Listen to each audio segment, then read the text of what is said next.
Samsung Galaxy S24 ultra ഇറങ്ങിക്കഴിഞ്ഞ് എല്ലാവരും video ചെയ്ത് അതിൻ്റെ ടിപ്സും ട്രിക്സൊക്കെ പറഞ്ഞു കഴിഞ്ഞിട്ടൊക്കെയാണ് നമ്മൾ പൊതുവെ വീഡിയോ ചെയ്യൽ. അതിപ്പോൾ ഇനി എന്തെങ്കിലും കൂടുതലുണ്ടെങ്കിൽ പറഞ്ഞുതരാനല്ല.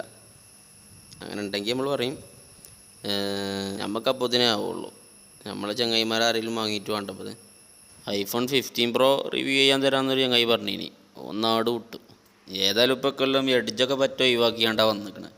കഴിഞ്ഞ കൊല്ലം അതിൻ്റെ മുമ്പത്തൊല്ലൊക്കെ ആയിട്ട് ഇങ്ങനെ കുറച്ച് കൊടുത്താണ്ട് ഇപ്പോൾ പറ്റാണ്ട് ഒഴിവാക്കിയാണ്. സാംസങ് ഫാൻസിൻ്റെ അഭ്യർത്ഥന മാനിച്ചുകൊണ്ട് ആണിപ്പോൾ അതൊക്കെ ഒഴിവാക്കിയാണ്. എന്നാലും ഉണ്ടല്ലോ സാംസങ്ങിൻ്റെ ഫാനല്ലാത്ത എഡ്ജിൻ്റെ മാത്രം ഫാനായ കുറച്ച് ആൾക്കാരുണ്ട് ഇവിടെ.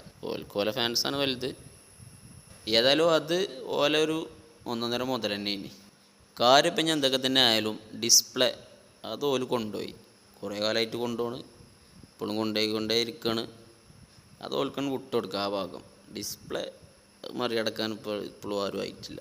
അവരുടെ ലെവൽക്ക് ഒരു അലമാര ഫീലിംഗാണ് ഈ ഫോൺ ഇങ്ങനെ മൊത്തത്തിൽ കാണുമ്പോൾ കിട്ടണം. പഴയ അലമാരൊക്കെ ഉണ്ടാവുമല്ലോ, ഇങ്ങനെയൊക്കെ പിടിച്ച് ഒന്നുകൂടിയും തോന്നും. കാരണം വലിയ കണ്ണാടി ഉണ്ടാവുമല്ലോ മുമ്പിൽ, നിലത്ത് കുത്തിയൊക്കെ വെച്ചാണ്ടല്ലോ നല്ലൊരു അലമാര തന്നെ. S22 അൾട്ര മുതലാണ് ആ ഒരു ഫീലിംഗ് തുടങ്ങുന്നത്. അതെടുത്തിയാണ്ട് ലുക്ക് മോശമാണെന്നല്ല, ഇഷ്ടപ്പെട്ട ലുക്കാണിത്. ക്യാമറയൊക്കെ ഇപ്പോൾ 1.5 ലക്ഷത്തിൻ്റെ മുകളിൽ പൈസ കൊടുത്താണ്ട് വാങ്ങണ ഒരു ഫോണിൽ ചൊക്കിനും ചെലക്കിനും കൊടുത്തിട്ടില്ലെങ്കിൽ കജ്ജെന്ന് പോവില്ലേ? അതിപ്പോൾ അറിയില്ല എല്ലാവർക്കും. ഇപ്പോൾ ഫോണിലൊരു ഫോട്ടോ എടുത്താൽ നല്ല മട്ടയിക്കാരെന്നുള്ളത് കണ്ടില്ല നിങ്ങൾ. 1x-ലും 2x-ലും 5-ലും 3-ലും 10-ലും 50-ലും 100-ലൊക്കെ എടുക്കുക. 100-ലൊക്കെ എടുത്തതിൻ്റെ ഒരു ക്ലാരിറ്റി നിങ്ങൾ നോക്കി. AI തന്നെ കളി. ഇനി നമുക്ക് 30-ലൊന്നും എടുത്ത് നോക്കാം. ഫ്രെയിം കറക്റ്റ് ആവാത്തതുകൊണ്ട് ഇങ്ങനെ ഈ സൂം ചെയ്യുമ്പോണ്ടല്ലോ, ഈ ഫ്രെയിം കറക്റ്റ് ആവാൻ കുറച്ച് പണിയാണല്ലോ. അതും ഒറ്റ കൈ കൊണ്ട് ഹാൻഡിൽ ചെയ്യണമെങ്കിൽ പറയും വേണ്ട. ഏതായാലും 30-ലൊക്കെ എടുക്കുമ്പോഴും ഇതേ ക്ലാരിറ്റിയാണ് കിട്ടണം. ഇത്ര ദൂരത്തെ ഭാഗമൊക്കെ കിടക്കണേ. ഇനിയിപ്പോൾ 5-ലെടുത്താലും ഇങ്ങനെയാണ് കണ്ടില്ല നിങ്ങൾ. അപ്പോൾ ഫോട്ടോ എന്തായാലും മട്ടുണ്ടാവും അറിയാം. അതൊന്നും വല്ലാതെ ചർച്ച ചെയ്യേണ്ട ആവശ്യമില്ല. പിന്നെ ഇപ്പോൾ ഒപ്റ്റിക്കൽ സൂം തന്നെ 5ഉം 10ഒക്കെയാണ് കൊടുക്കുന്നത്. സാംസങ് കഴിഞ്ഞ കൊല്ലം 10 കൊടുത്തീനി S23 അൾട്രയിൽ.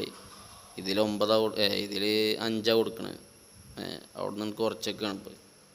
ഏതായാലും അതുകൊണ്ട് ഇപ്പോൾ പോർട്രേറ്റ് ഫോട്ടോ ഒക്കെ പെരും മട്ടാണ്. ക്യാമറയിലൊക്കെ എടുത്ത മാറി, പണ്ടേ ക്യാമറയിൽ മാറി. ഇപ്പോൾ സൂമും കൂടി വന്നുകൊണ്ട് ഒന്നും കൂടി മട്ടായിക്കണം. ഏതിലപ്പോൾ എടുക്കേണ്ടതെന്നാണ് സംശയം. ക്യാമറൻ്റെ ഒക്കെ കാര്യം വന്നാൽ ഐഫോണിൽ എടുക്കണോ, സാംസങ്ങിൽ എടുക്കണോ, ഷോമിയിൽ എടുക്കണോ, വിവോയിൽ എടുക്കണോ? പണ്ടൊക്കെ ആകെ സാംസങ് ഐഫോൺ മാത്രമേ ഉള്ളൂ.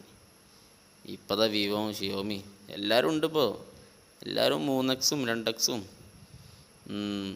5x ഒക്കെ കൊടുക്കാൻ തുടങ്ങി. പണ്ടാകെ ഒരു 2x ഉണ്ടായിനി. അതിൽ ഫോട്ടോ എടുത്താലൊരു നേക്കേനി അന്ന് പണ്ടേ. ഇപ്പോഴും ഉണ്ട്, ഇല്ലയെന്നല്ല. പക്ഷെ ഇപ്പോൾ 5x ഒക്കെ വന്നുകൊണ്ട് ഇപ്പോൾ ഇനി കുറച്ചും കൂടി വിട്ടുന്നുണ്ട്. മറ്റവൻ്റെ മൂന്തമ്മ കൊണ്ടേ എടുക്കണ്ടല്ലോ. ആ കോലത്തിൽ ഉള്ളൊരവസ്ഥയ്ക്ക് എത്തിച്ചില്ല കാര്യങ്ങൾ. പിന്നെ കാണാൻ ഈ റിവ്യൂ ചെയ്യണതിലൊക്കെ ഇങ്ങനെ പറയണേ, ഈ ഫോണിൻ്റെ പ്രോസസ്സർ സ്നാപ്ഡ്രാഗൺ 8 Gen 3 ആണ്. 12/256 GB ആണ് ഇതിൻ്റെ ബേസ് വേരിയൻറ്റ് വരുന്നത്. 5000 mAh ബാറ്ററി ഇതിൽ കിട്ടും. 45 വാട്ടിൻ്റെ ഫാസ്റ്റ് ചാർജർ കിട്ടും. അതന്നെ PD ആണ്.